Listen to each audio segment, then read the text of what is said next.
Welcome to Small Bites, Sound Bites, a weekly segment of Food for Thought podcast. Thank you for supporting this podcast and keeping it ad-free. You can support it at joyfulvegan.com. Click on the donate button, or you can go straight to patreon.com/Colleen Patrick-Goudreau. I am Colleen Patrick-Goudreau, your host.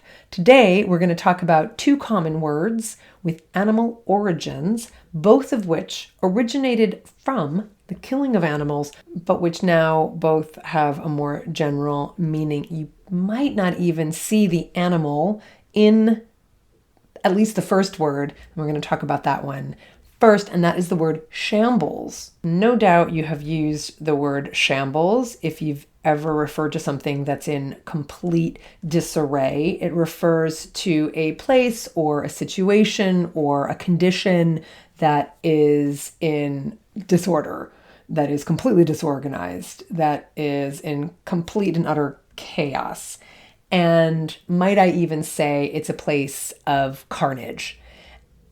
And the reason I say that word is because the original meaning of the word shambles refers to a butcher's slaughterhouse.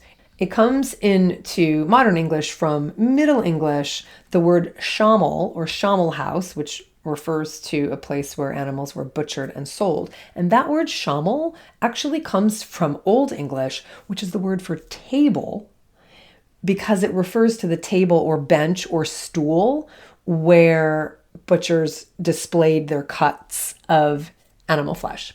The shambles itself, the reason we have this word still today in the English language, is because the word itself was used as the name of a street in York, in England. It's a little street in York, and it was called the Shambles because that was the street on which there were many, many butcher shops. It was basically the street of butcher shops, and so that's why it was called the Shambles. It is the oldest street in York. It was mentioned in the Doomsday Book that William the Conqueror had created in 1086. So it's over 900 years old, and I hate to think of how many animals were butchered over those many years. Now, many of the buildings on the street today date back to the late 14th and 15th century. In the 1870s, there were 25 butcher shops, but today, thank goodness, there are none. There are other market towns in other cities that also have areas called the Shambles, but the one in York today is now a tourist area.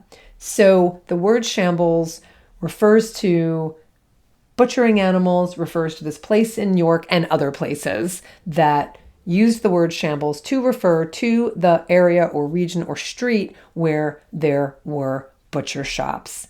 That is why we use the word shambles today to talk about something that is in complete disarray, because as you could have imagined, I remember walking on that street when we were in York. You can see the gutters. You can basically see the way the street still exists and was built to catch all of the blood running down it and to, no doubt, go into the river. So that's why we say something today is shambles. It is complete carnage. Now, I'm using this word carnage because I do have podcast episodes that talk about the origins of that word, and the word carn, like in carnivore, and carnage actually is the Latin word for flesh, for meat. So I'm using that word because it fits, but also because it's connected. Now, another word I wanted to talk about today that has to do with animal killing is the word slaughter. The word itself today refers to the killing of animals for human consumption. It could also mean the killing of a large number of people. It could refer to a massacre,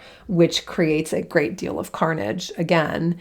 And the word slaughter comes from the Old English word sloat. It would have been sloat or slaughter, which also means slaying. It would have been the word that refers to a slaying, right? So slow meant to slay. It has the same root. And so that word slaughter became the word slaughter in English. And the word is related to similar words in other Germanic languages, Old Norse, German, And the word has consistently referred to the act of killing, particularly in the context of killing animals for human consumption. Over time, the word slaughter has come also to refer to large-scale killing, such as in the context of war or a massacre, retaining the connotation of something that's brutal and violent. So it has always been a really unpleasant word. You could even hear the impact of that word, I think, in the hardness of it. It's not a soft word. You can hear it in the origins of it. Sloch. Sloch.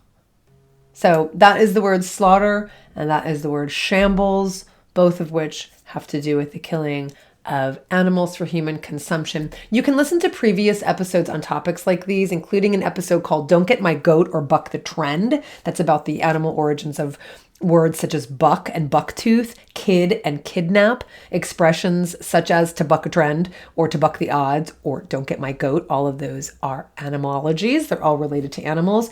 I also have a podcast episode called In Defense of Butchers. So we use the word butcher today in this episode. And there's an episode called In Defense of Butchers, a semantic justification. You'll have to listen to it.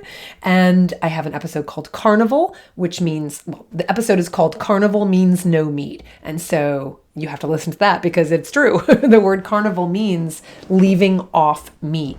And you can hear the word carn, as I said earlier, was Latin for meat. Many others are at Food for Thought Podcast and Animalogy Podcast. You can also search at joyfulvegan.com. Thanks, everyone. If you like what you heard, please share it with others. Please leave a review. Please follow this podcast and support the production of these messages by becoming a supporter at joyfulvegan.com. Until next time, for the animals, this is Colleen Patrick-Goudreau. Thanks for listening.